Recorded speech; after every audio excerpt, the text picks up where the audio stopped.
नमस्कार, जनता टीवी देख रहे हैं आप और मैं हूं आपके साथ रितेश कुमार गौतम। और अब वक्त हो चला है अपना प्रदेश उत्तर प्रदेश का।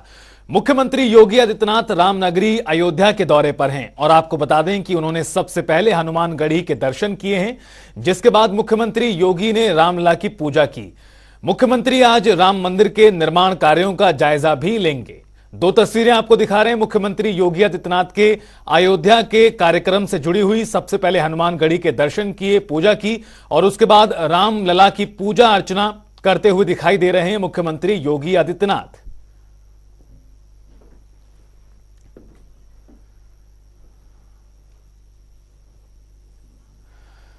तो वहीं मुख्यमंत्री योगी आदित्यनाथ संत कबीर नगर पहुंचे, जहां वो विकसित भारत संकल्प यात्रा में शामिल हुए। और साथ ही बता दें कि मुख्यमंत्री ने इस दौरान 21 अन्नपूर्णा भवन और सेफ सिटी का शिलान्यास भी किया।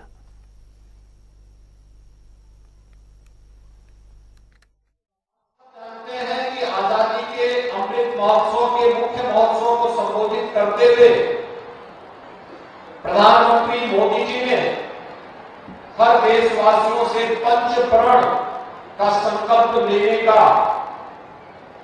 एक बड़ा उत्तरदायित्व देशवासियों को दिया था।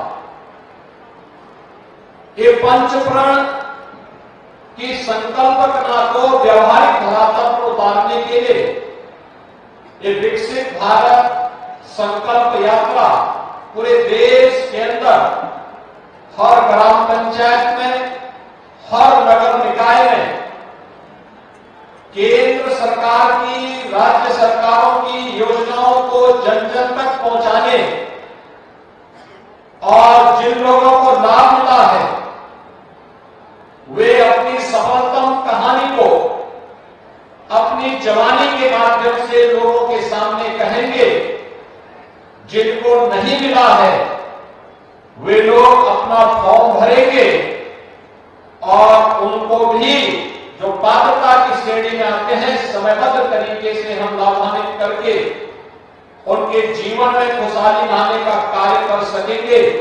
इस विश्वास के साथ ये विकसित भारत संकल्प यात्रा पूरे देश के अंदर निकल रही है।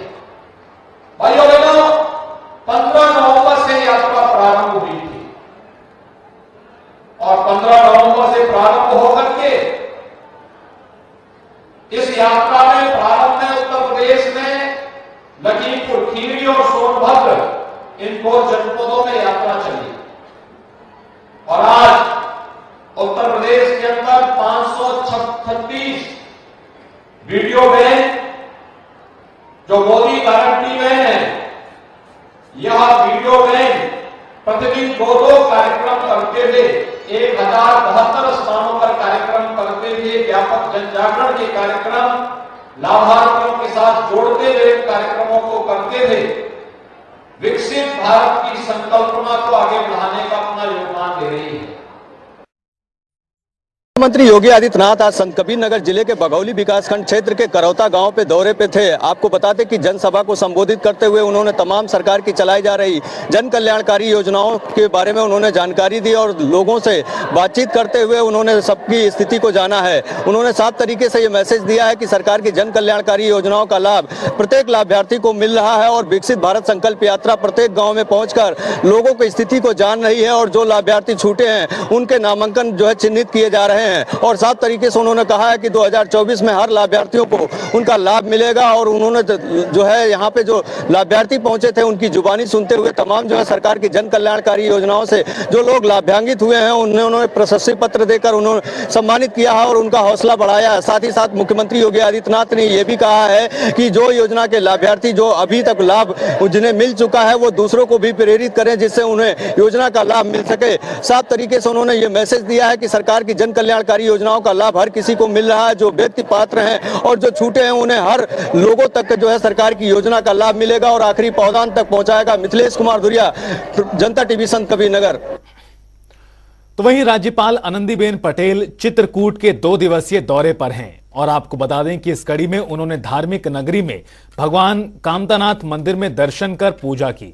उन्होंने इलेक्ट्रिक कार में बैठकर 5 किलोमीटर कामदगिरी पर्वत की परिक्रमा भी की और इसके अलावा राज्यपाल ने कलेक्ट्रेट सभागार में अधिकारियों के साथ केंद्र सरकार की योजनाओं के संबंध में मीटिंग भी की। उन्होंने जगत गुरु रामभद्राचार्य दिव्यांग राज्य विश्वविद्यालय का मुआयना कर छात्रों को संबोधित किया।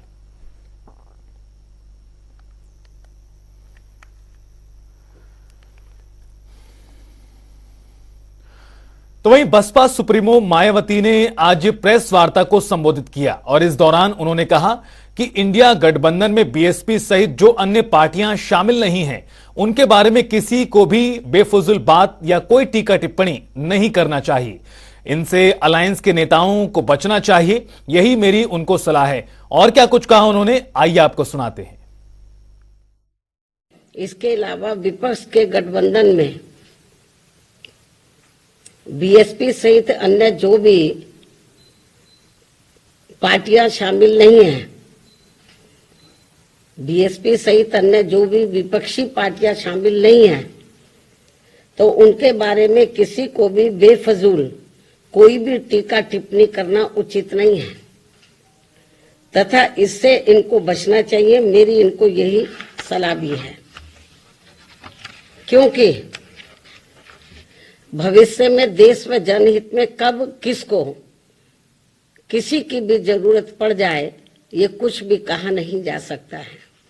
अर्थात फिर ऐसे लोगों को व पार्टियों को भी काफी शर्मिंदगी उठानी पड़े, ये ठीक नहीं है। और इस मामले में खासकर समाजवादी पार्टी इस बात का जीता जागता उदाहरण भी है। इसके अलावा यहाँ मैं ये भी कहना चाहूंगी कि हमारी पार्टी पूर्ण रूप से धर्मनिरपेक्ष पार्टी है और यहाँ अपने देश में विभिन्न धर्मों को मानने वाले लोग रहते हैं तथा उनके अपने अलग अलग से आस्था के अनेकों स्थल बने हैं। तो वहीं संभल में सुभाषपा के प्रमुख ओपी राजभर का बड़ा बयान सामने आया। उन्होंने कहा कि 5 राज्यों के चुनाव के बाद 3 राज्यों में भारतीय जनता पार्टी ने जीती हैं और इससे पूरे देश में संदेश पहुंचा है कि मोदी जी के सामने कोई चेहरा नहीं टिकेगा। साथ ही ओपी राजभर ने कहा कि विपक्ष सिर्फ शोर मचाता है और बीजेपी काम करती है। ये लोग 2017 में हारे, 2019, 2022 और 2024 में भी हारेंगे। साथ ही ओपी राजभर ने कहा कि ये लोग हारने के लिए ही पैदा हुए हैं। और मेरी गारंटी है कि ना ही आपको देखने को मिलेगा। सकते हो कि पहले माननीय मंत्री जी ने 5 राज्यों में चुनाव लड़के देख लिया लोगों ने कि 3 राज्य में जीतने के बाद पूरे देश में मैसेज चला गया कि माननीय नरेंद्र मोदी जी के सामने कोई चेहरा टिक नहीं पाएगा। ये मैसेज अभी जो 5 राज्यों के चुनाव हुए वो दे दिया। और मजे की बात आप देखिए कि ये लोग बात करते हैं और एनडीए काम कर रहा है। जिस पीडीए का ये सब नारा दे रहे हैं, आप मध्य प्रदेश उठा के देखिए, सीएम डिप्टी सीएम, आप राजस्थान उठा के देखिए, सीएम और डिप्टी सीएम, तो यहाँ तो काम हो रहा है। जो सरकार की योजनाएं हैं देश और प्रदेश की, गरीबों के दरवाजे तक पहुँच रही हैं, तो जनता इधर रहेगी कि उधर रहेगी। ये लोग 17 हारे, 22 हारे, 19 हारे, 24 हारेंगे। ये लोग खाली हारने के लिए पैदा हो गए हैं। ये लोग जनता को धोखा दिए हैं, इस नाते जनता नकार दी है। किसी को बनावे चेहरा कोई काम आने वाला नहीं। गठबंधन की क्या स्थिति है सर? अब 2024 तैयार है। 2024 एनडीए पूरी तरह 350 सीट जीत करके तीसरी बार माननीय नरेंद्र मोदी जी प्रधानमंत्री बनने जा रहे हैं। योगी जी उत्तर प्रदेश के मुख्यमंत्री माननीय योगी आदित्यनाथ जी, उनके नेतृत्व में उत्तर प्रदेश की 80 सीट हम लोग जीत करके हम लोग माननीय प्रधानमंत्री नरेंद्र मोदी जी को बनाने जा रहे हैं 2024। भारतीय जनता पार्टी ने 2024 के चुनावों को लेकर कमर कस ली है और इस कड़ी में प्रदेश में 2019 लोकसभा की हारी हुई सीटों पर मंथन करने के लिए भाजपा की ओर से पदाधिकारियों की बैठक बुलाई गई और इस बैठक में यूपी भाजपा के प्रदेश अध्यक्ष भूपेंद्र चौधरी और संगठन मंत्री धर्मपाल सिंह मौजूद रहे। बैठक में विश्वकर्मा श्रम सम्मान योजना के अंतर्गत लाभार्थियों को बीजेपी में कैसा जोड़ा जाए, इस पर चर्चा की गई। लोकसभा चुनाव 2024 को फतेह करने के लिए भारतीय जनता पार्टी लगातार बैठकें कर रही है और लगातार चुनाव प्रचार या फिर संगठन में लगातार एक मॉनिटरिंग भी की जा रही है। आज भारतीय जनता पार्टी कार्यालय में, प्रदेश कार्यालय में राष्ट्रीय संगठन मंत्री सुनील बंसल इस पार्टी कार्यालय में मौजूद हैं, चूंकि उनकी अध्यक्षता कर रहे हैं, और संगठन मंत्री धर्मपाल सिंह, यूपी भाजपा प्रदेश अध्यक्ष भूपेंद्र चौधरी इस बैठक में मौजूद हैं। विश्वकर्मा श्रम सम्मान के अंतर्गत जो भी लाभार्थी उत्तर प्रदेश में हैं, उनको संगठन से कैसे जोड़ा जाए, उनको जो बाकी योजनाओं में रह गए उनको किस तरीके से इस योजना का लाभ मिले, और तमाम जो पहलुओं पर बैठक में विस्तारक यहाँ पर मौजूद हैं, जो संयोजक, सह संयोजक, जो लोकसभा वाइज कॉल सेंटर बने हैं, उनको उनके जो संचालन है वो भी इस बैठक में मौजूद हैं। कुल मिला के बात की जाए तो उत्तर प्रदेश में जो लोकसभा चुनाव का है उसमें 80 में से 80 सीटें किस तरीके से जीती जा सकती हैं, और खासकर वो हारी हुई जो लोग 2019 में 14 सीटें हैं उन पे विशेष तौर से फोकस रखा जा रहा है कि उन पर किस तरीके से भारतीय जनता पार्टी मजबूत अपनी पकड़ बनाए, और आगामी लोकसभा 2024 में उन सीटों के साथ साथ उत्तर प्रदेश में जो बाकी लोकसभा है, कुल मिला के 80 लोकसभाओं में भारतीय जनता पार्टी की कैसे जीत हो, उसको लेकर लगातार भारतीय जनता पार्टी मंथन कर रही है। कैमरामैन याद के साथ रूप सिंह, जनता टीवी, लखनऊ। बुलेटिन में आगे बढ़ेंगे और रुख करेंगे इस वक्त की बड़ी खबर का। वाराणसी से बड़ी जानकारी। ज्ञानवापी केस में आज का दिन बहुत महत्वपूर्ण है, चूंकि सुनवाई आज होनी है जिला जज अदालत में। मुस्लिम पक्ष की प्रार्थना पत्र पर सुनवाई जिला जज की अदालत में होगी। रिपोर्ट सार्वजनिक न करने को लेकर लगातार मांग कर रहा है मुस्लिम पक्ष, तो वहीं हिंदू पक्ष का कहना है कि ये रिपोर्ट सार्वजनिक की जाए। सर्वे की रिपोर्ट सार्वजनिक न करने की मांग है मुस्लिम पक्ष द्वारा। गौरतलब है कि 18 तारीख को एएसआई ने अपनी रिपोर्ट दाखिल कर दी थी डिस्ट्रिक्ट कोर्ट में, और करीबन 150 दिनों का समय लगा था, जिसमें सर्वे के साथ साथ रिपोर्ट को फाइल करना भी शामिल है। उसके बाद 18 दिसंबर को एएसआई ने अपनी रिपोर्ट पेश की थी, दाखिल की थी सील बंद लिफाफे में, और एएसआई ने सील बंद लिफाफे में पेश की थी रिपोर्ट। 4 भागों में एएसआई ने सर्वे की स्टडी रिपोर्ट को पेश किया था। वजूखाने को छोड़कर पूरे परिसर का सर्वे किया गया एएसआई की ओर से। ज्ञानवापी परिसर में करीब 100 दिन से ज्यादा सर्वे चला था, और मामले में आज अब से कुछ ही देर बाद बताया जा रहा है करीब 2 बजे के आसपास सुनवाई होगी। क्या फैसला होता है, बेहद महत्वपूर्ण रहने वाला है आज का पूरा दिन इस मामले में। जैसा कि एएसआई की रिपोर्ट सबमिट करने के बाद, चूंकि एएसआई ने सीलबंद लिफाफे में रिपोर्ट को सबमिट किया है, तो उसके बाद जो है अंजुमन इंतजामिया यानी डिफेंडेंट नंबर 4 ने एक एप्लीकेशन दिया था लास्ट डेट में, जिस पर आज सुनवाई होनी है। उसमें हम आपत्ति भी आज दाखिल करेंगे, और उस पर सुनवाई होकर ये क्लियर होना है, क्योंकि उस पर अंजुमन इंतजामिया का ये प्ली है कि इसको रिपोर्ट को जो है वो सीक्रेट रखा जाए, ये किसी पार्टीज को न दिया जाए, अगर दिया जाए तो अंडरटेकिंग देके दिया जाए। तो इस पर हमारी आपत्ति भी आज दर्ज होगी और उस पर सुनवाई होगी आज। देखिए, जो 92 दिनों का सर्वे हुआ है, 92 दिनों के सर्वे के बाद रिपोर्ट दाखिल करना था, और एएसआई ने जो रिपोर्ट दाखिल किया वो बंद लिफाफे में, सील लिफाफे में दाखिल किया है। और चूंकि सुप्रीम कोर्ट का एक आदेश था, हम लोग जो है सुप्रीम कोर्ट में मामला चला था कि एएसआई की रिपोर्ट जो सील बंद हो या खुला हो, सुप्रीम कोर्ट ने स्पष्ट आदेश किया था कि खुला जो है ये रिपोर्ट खुला हो, और आपने सील बंद लिफाफे में दाखिल कर दिया है। मुस्लिम पक्ष का भी एक एप्लीकेशन प्रार्थना पत्र माननीय कोर्ट में पड़ा हुआ है कि सील बंद लिफाफे में इसको जो है दाखिल किया जाए, और तब तक इसको डिस्क्लोज ना, पब्लिक डोमेन में डिस्क्लोज न किया जाए जब तक कि इस एएसआई रिपोर्ट का निस्तारण न हो। इस पर उनका जो है प्रार्थना पत्र पड़ा हुआ है।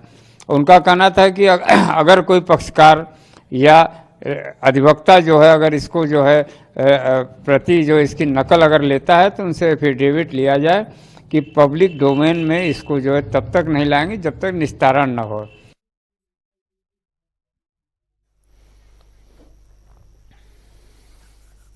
रुख करेंगे एक और बड़ी जानकारी का, जहां अकबर नगर में ध्वस्तीकरण का मामला सामने आया है। कई अधिकारी और पुलिस फोर्स मौके पर है।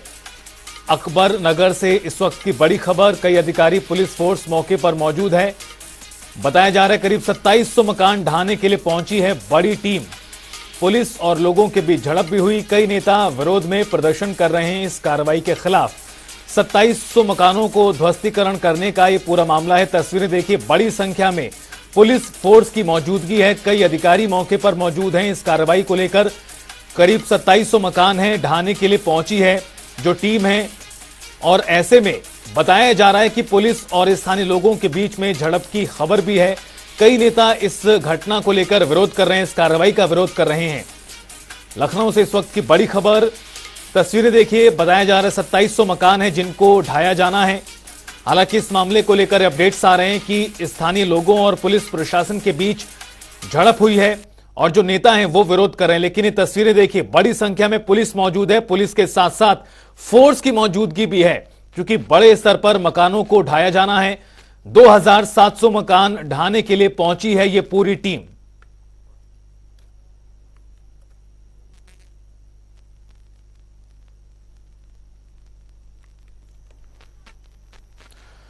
और तौकीर किदवई हमारे सहयोगी हमारे साथ जुड़ गए हैं ज्यादा जानकारी के साथ। तौकीर, आखिरकार क्या मामला है?